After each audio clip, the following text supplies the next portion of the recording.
Salam sejahtera, saya Fuad Rahmat bersama tetamu khas kita pada hari ini, Saudara Suhaizan Kayat, dalam rancangan Bentara, di mana kita membawa perspektif kritis ke isu semasa. Saya ingin mulakan perbincangan kita hari ini dengan isu Kajang Move, di mana Dewan Pemuda PAS sudah mengeluarkan pernyataan yang membidas perancangan PKR untuk melantik Anwar Ibrahim sebagai Menteri Besar. Bolehkah Saudara Suhaizan hari ini menjelaskan prinsip atas bantahan tu? Pertamanya begini, dia dalam konteks Pakatan Rakyat ini, dalam meletakkan Menteri Besar tu, dia mesti mendapat satu konsensus daripada mesyuarat Majlis Presiden.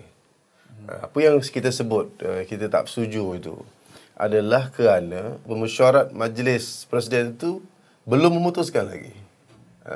Apa yang kita mahu adalah kita tak mahu benda ni jadi polemik. Kita mahu Majlis Presiden menentukan, bukannya mana-mana parti politik yang menentukan. Itu saja prinsip dia.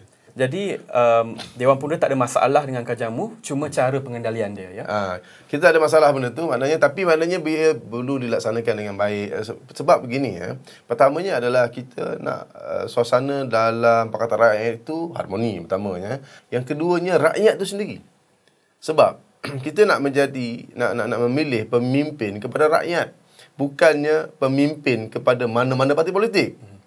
So rakyat itu yang diutamakan. Setakat ini ramai yang bertanya jika PAS sendiri akan menamakan calon untuk bertanding di kursi adun tu. Apakah komen Saudara Suhaizan? Dia gini, dalam kita punya muafakat Pakatan Rakyat ni, mana-mana kerusi yang telah dimenangi oleh mana-mana parti politik itulah yang bertanggungjawab menguruskan kawasan tersebut. So kita dah setuju, tiga-tiga parti setuju meletakkan Datuk Seri Anwar Ibrahim. Tidak bangkitlah isu mana PAS akan meletakkan calon di Kajang, tak ada. Yang ada adalah kita nak bantu untuk memenangkan Datuk Seri Anwar Ibrahim. Saya juga sekarang ingin menyentuh mengenai matlamat Dewan Pemuda PAS sendiri. Apakah tenaga atau visi baru yang Saudara Suhaizan akan bawa kepada Dewan Pemuda PAS? Tumpuan kita kali ini adalah kita nak memberikan lebih perhatian kepada anak muda Malaysia ni. Maknanya bukan untuk ahli PAS saja, tapi maknanya orang lain, kelompok di luar daripada PAS merasa selesa dengan Pemuda PAS. Yang keduanya adalah mendepani isu rakyat ini dengan lebih berkesan. Dan yang ketiganya ialah kita punya bread and butter kita adalah pemuda Melayu ni. Kita akui ini kelemahan kita tak segan nak beritahu bahawa kelemahan kita dalam pilihan lepas, kita gagal meyakinkan anak muda Melayu dalam pilihan lepas, terutamanya macam negeri-negeri di pantai barat ini. So pendekatan kita perlu cari pendekatan untuk mendekat dengan anak muda. Salah satunya adalah political education, pendidikan politik ini.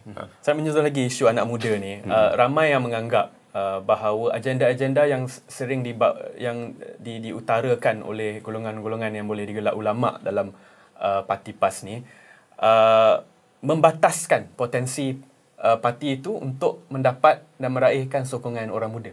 Saya nampak ada peranan media itulah yang seolah-olah memportraykan pimpinan PAS ini tak mesra dengan anak muda. Mungkin kebetulan ada beberapa isu lah. So isu itu terus di-associatekan dengan anak muda ni.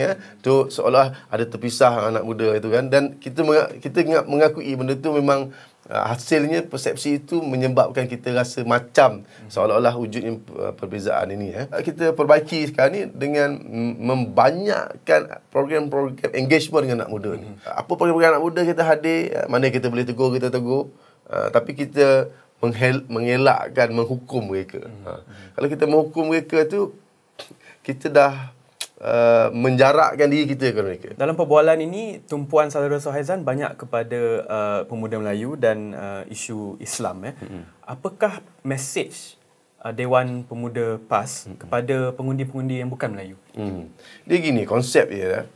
Allah Ta'ala sebut, dia kata, Islam bukan Islam ini kan digalakkan untuk lita'arafu, berkenal-kenalan. Kalau kita tafsirkan lebih berkenal-kenalan ni, mungkin dia akan jadi dialog, mungkin dia akan jadi silang budaya, mungkin akan jadi program-program santai-santai dengan mereka. Ini adalah proses untuk sama-sama kenal mengenali. Bila sudah wujudnya kenal mengenali, dia akan lebih muhibah antara satu sama lain. Ini bertentangan dengan konsep yang sekarang ini seolah-olah digambarkan perkauman. Nak mewujudkan satu pergaduhan antara satu sama lain. Bila terasa kok buat satu ucapan, dia kata siapa boleh bagi 500 boleh tampar terasa kok, kita bagi 500. Dah naik 1,200. Ini pada saya ini bukan satu budaya yang baik. Lepas tu berlindung di bawah NGO Islam, pada saya ini sangat mengaibkan dan menjatuhkan imej Islam itu. Bukan itu cara Islam sebenarnya. Kita sepatutnya kalau kita ada masalah pun dengan sesiapa pun, why not kita berhubung dengan dia, berjumpa dengan dia, bertanya masalah dan sebagainya. Baiklah, terima kasih Saudara Saizan akan meluangkan masa untuk rancangan kami. Dan ini Bentara, dan kami harap kalian semua sudah dapat meluaskan pandangan kalian tentang Saudara Saizan Kayat dan Dewan Pemuda PAS. Terima kasih. Terima kasih.